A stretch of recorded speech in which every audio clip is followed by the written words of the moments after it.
Picture this. You walk into the gym without eating anything. No breakfast, no pre-workout snack, no protein shake. Just you and an empty stomach. Most people think this is a terrible idea. We've been told for years that you need fuel to exercise, that you need energy from food to power through your workout. But what if the science tells a completely different story? What if your body can actually perform better, burn more fat, and even protect your muscles when you exercise in a fasted state? Today, we're diving deep into the science of fasted exercise to separate fact from fiction. Let's begin. Before we continue, an important note. This is educational content, not medical advice. Everyone's body is different. If you have any health conditions or concerns, please consult your doctor before trying fasted exercise. Now, let's explore what the science actually says. To understand why fasted exercise works, we first need to understand where your body gets its energy. Your body stores energy in two primary forms. First, there's glycogen, essentially glucose stored in your liver and muscles. Think of it as your body's quick-access energy reserve. The average person stores about 400 to 500 grams of glycogen, providing roughly 1,600 to 2,000 calories of readily available energy. Second, there's body fat. Even a relatively lean person carries tens of thousands of calories stored as fat. That's enough energy to sustain you for weeks, potentially even months. Here's the critical point. Your body prefers using glycogen first because it's faster and easier to access. As long as glycogen is available, your body will keep reaching for it instead of tapping into fat reserves. Now, here's something that might surprise you. The food you eat before a workout doesn't actually fuel that workout. At least not directly. When you eat, food sits in your stomach for 2 to 5 hours while being broken down, then moves to your small intestine where nutrients are absorbed over the next 4 to 12 hours. This means the energy from your breakfast isn't powering your morning workout. That energy comes from what you ate yesterday. When you feel energized after eating before exercise, that feeling comes from hormones and psychological expectations, not from the calories you just consumed. So what happens when you haven't eaten for 12 to 16 hours? Your glycogen starts running low, and when glycogen becomes scarce, your body has no choice but to switch to burning fat. This process produces molecules called ketones, which serve as an alternative fuel source.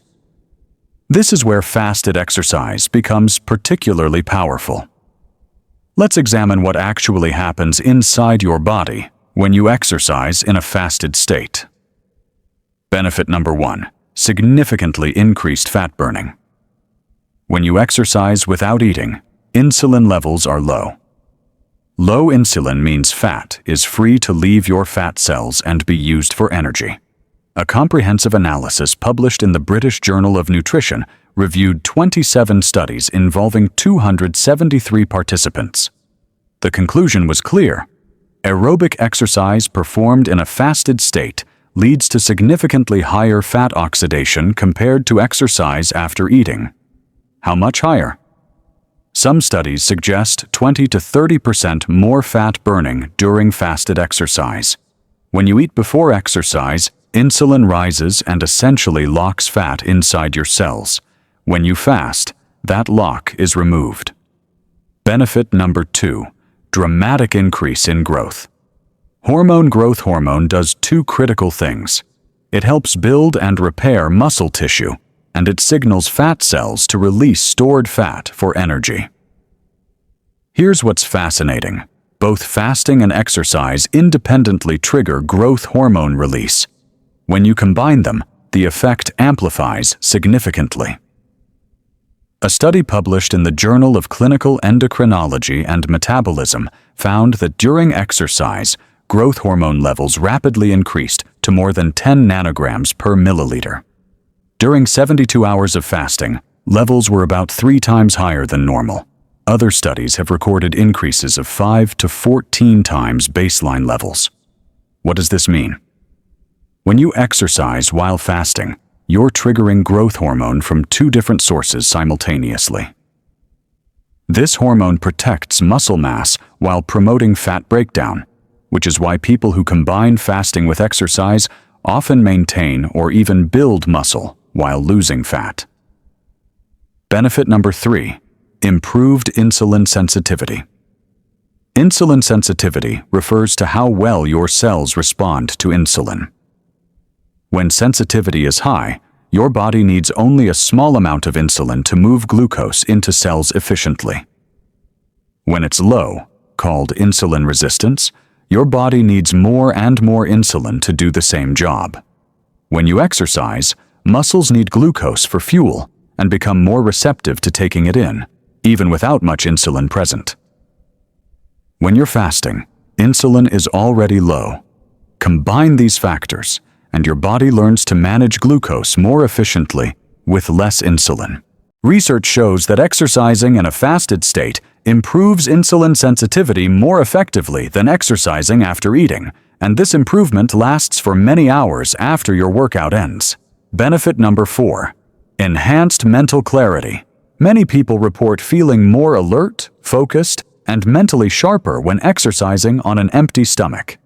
This isn't placebo. There's solid science behind it.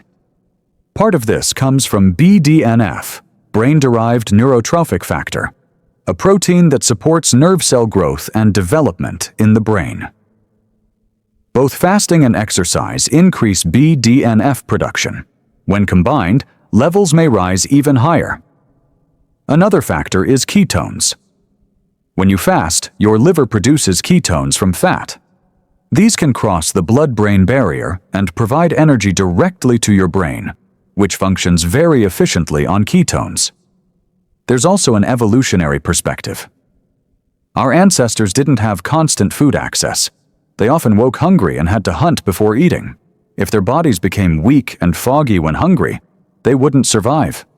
Those whose bodies performed well during fasting had better survival odds, and this trait was passed down through generations. Not all exercise is created equal when fasting. Let's break down what works best. Low to moderate intensity aerobic exercise.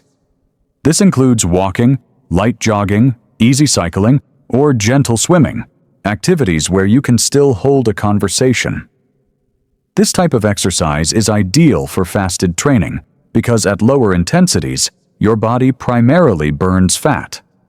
You can sustain this activity for extended periods without running out of energy. If you're new to fasted exercise, this is absolutely where you should start. High-intensity exercise. This includes HIIT workouts, sprinting, or any exercise that leaves you breathless. High-intensity exercise relies heavily on glycogen, and after 12 to 16 hours of fasting, your glycogen stores are partially depleted. You might feel weaker than usual. However, research offers encouraging news. After 4 weeks of adaptation, people maintain high-intensity performance even with less glycogen available. The key is gradual adaptation. Don't jump straight into intense sessions. Resistance training. You can lift weights while fasting, and many people do it successfully. However, weight training creates muscle tears that require protein for repair. If you lift weights and continue fasting for many hours afterward, your body won't have the building blocks needed for proper recovery. The recommendation: eat a protein-rich meal within a few hours after resistance training, even if you trained in a fasted state. Fasted exercise isn't appropriate for everyone.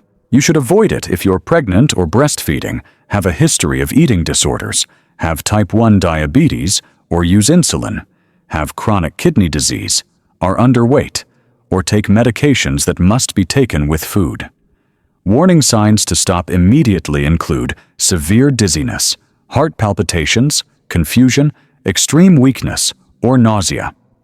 If these don't improve within 10 to 15 minutes of resting and drinking water, end your workout and eat something light. Also, pay attention to hydration. When you fast, your body loses water and minerals faster than usual. Drink plenty of water and consider adding a pinch of salt or electrolyte supplement. How you train after breaking your fast matters significantly. First 24 to 48 hours. Keep intensity light. Your digestive system is restarting, and significant energy is directed toward processing nutrients. Walking, yoga, and stretching are excellent choices. 48 to 72 hours. Your glycogen stores are being replenished. Your insulin sensitivity is higher than normal, meaning your body uses carbohydrates more efficiently. You can start increasing intensity with light to moderate resistance training. After 72 hours, your glycogen stores are mostly restored, and you can return to regular training intensity. Don't try to compensate for missed training by working extra hard. Ease back in gradually. Prioritize high-quality protein in your first meals after fasting.